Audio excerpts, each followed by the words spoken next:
Hey, it's Junie recording for IEOR 190B. Today, I read an article titled Industry Response to White House Calls for Prior Art Examiner Training on Patent.io. It basically summarizes and simplifies some of the significant patent-related initiatives and state the responses by the private sector. So two sections caught my attention, namely the call for private sector volunteers to provide training for the patent examiners and for the private sector to disclose and share prior art. Both of them are definitely great initiatives to aid in the patent application and sorting process, but how effective can they actually be? We all learned in class that patent examiners spend their whole day examining patent applications and usually spend about 3 hours per application.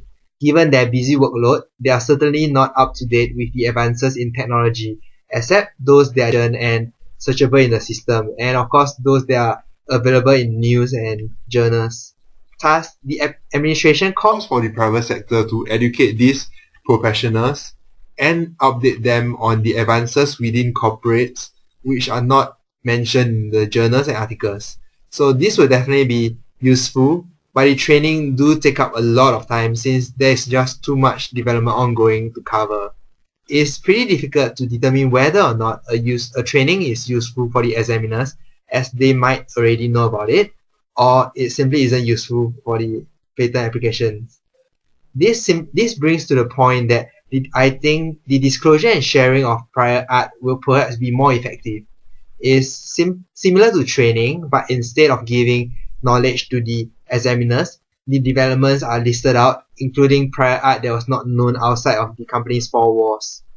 Nevertheless, it might be hard to get companies to disclose all forms of prior art, as other companies can then copy their ideas since they are not patented. I think a way to address this would be to allow the privatizing of such disclosure, such that only patent officers across the world can have access to them. This would prompt more companies to be willing to disclose and share prior art, and the patent office can better determine whether a patent application truly deserves to be approved.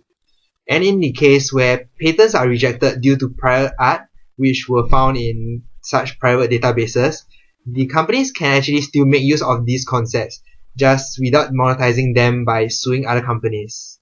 So what do you think? That's it for this video. See you!